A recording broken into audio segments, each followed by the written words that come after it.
اعوذ باللہ من الشیطان الرجیم، بسم اللہ الرحمن الرحیم، صلی اللہ علی محمد وآل محمد صلی اللہ علیہ وسلم۔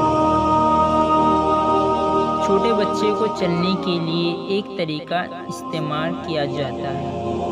ہاتھ پکڑ کر چلایا جاتا ہے، پھر دیوار کے سہارے چلنے چھوڑ دیا جاتا ہے، پھر اس سے دور جا کر ہاتھ پھیلا کر اسے اپنی طرف بلاتے ہیں۔ بچے کی کوشش ہوتی ہے کہ ہم اسے گود میں لے لیں، اس لیے وہ دیوار کا سہارا چھوڑ کر ہماری طرف بڑھتا ہے۔ اس کے چھوٹے چھوٹے قدم لڑکھڑا جاتے ہیں اور وہ اپنے قدم جماتے جماتے ہماری طرف بڑھتا جاتا ہے۔ شروع میں وہ ایک قدم بامشکل بڑھاتا ہے، پر ثابت قدم ہوتے ہی بڑھتا جاتا ہے اور ہماری طرف تیزی سے آنے لگتا ہے۔ اس طرح وہ چلنا سیکھ جاتا ہے۔ آج تک اس عمل میں ایسا نہیں ہوا کہ ہم اسے اپنی طرف بلاتے ہیں اور جب وہ گرنے لگے تو ہم اسے چھوڑ دیتے ہیں۔ جب تک بچہ چلتا رہتا ہے ہم اس کے پیچھے پیچھے ہوتے چلے جاتے ہیں، اور جب وہ گرنے لگتا ہے تو ہم آگے بڑھ کر اسے تھام لیتے ہیں، کیونکہ ہمارا مقصد اسے گرانا نہیں اور نہ تکلیف دینا ہے، بلکہ اسے چلنا سکھانا ہوتا ہے۔ والدین اور اولاد کے اس تعلق سے ہم اللہ اور بندے کے تعلق کو سمجھتے ہیں۔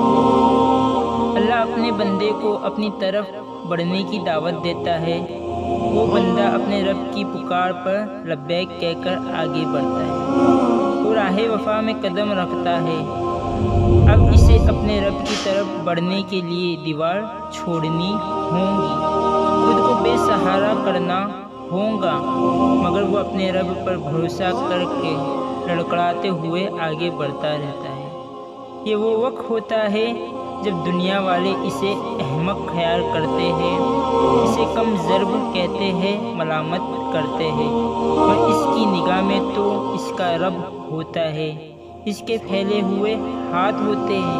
اسے یقین ہوتا ہے کہ اس کے ہاتھ اتنے کمزور نہیں کہ اسے سنبھال نہ سکے۔ اس میں شک نہیں کہ بچپن میں چلنے والا اسباب اللہ نے اسی ہی لیے پیدا کیا ہے، پر آزمائش وہی لیتا ہے اور وہی سہارا بھی دیتا ہے۔ ایسا اس کی فطرت عمل اور حکمت بتا کر ہی تو ہوتی ہے۔ زمانے کے لوگ میں سے آزماتا ہے، وہ اپنے بندوں کو تو کچھ زیادہ ہی آزماتا ہے، کبھی اس کی برائیاں ختم کرنے کے لیے، تو کبھی درجات بلند کرنے کے لیے، تو کبھی دنیا کے سامنے ایک نمونہ پیش کرنے کے لیے۔ لیکن آزمائش کی ایک حد ہوتی ہے، وہ حد رب پر نہیں بندے پر منحصر ہوتی ہے۔ اس کی بلندی شوق پر ہوتی ہے، کوئی کانٹا چبھنا بھی نہیں چاہتا تو کوئی غازی یا شہادت کا مقام پانا چاہتا ہے۔ رب ہر بندے کو جنت کی طرف پکارتا ہے، مگر جنت بھی بے قدر بے قیمت نہیں ہوتی۔ اس راہ میں ڈگمگا جاتے ہیں، طرح طرح کی مشکلات آتی ہیں، بار بار بے یقینی ہونے لگتی ہے۔ ایسے میں رب پر توکل ہی اسے آگے بڑھاتی ہے۔ خدا کے پھیلائے ہوئے ہاتھ کی کشش اسے خدا کے طرف بڑھنے پر مجبور کر دیتی ہے۔ جب اس کے قدم اس کا بوجھ سنبھال نہیں پاتے تو عرش کا مالک فرش پر آ کر سنبھال لیتا ہے اور اسے گرنے نہیں دیتا۔ یہ راہ خدا ہے، تماشا نہیں۔ اس کا اصول یہ بھی ہے کہ انسان خود کو برباد کرے اور اللہ اسے برباد بھی ہونے نہیں دیتا۔ ایسے ہی اصول کو صحابہ کا شوق اور اولیاء کا شوق درکار ہوتا ہے، جو خدا کی راہ میں خود کو برباد کرنے کے لیے آمادہ ہوتے ہیں۔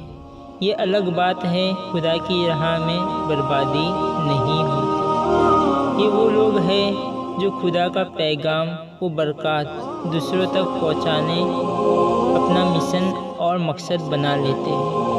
وہ حق اور سچائی کو بلند کرتے ہیں، خواہشات کو ہٹا کر حق کی نعمت کی طرف بڑھتے اور بڑھاتے ہیں، جو علم، محبت، قرآن و سنت سمجھ کر سمجھانے کا مقصد بنا لیتے ہیں۔ قرآن نے اعلان کر دیا ہے، خدا کی راہ میں تکلیف جھیلنے والوں کو اپنی راہ دکھاؤں گا۔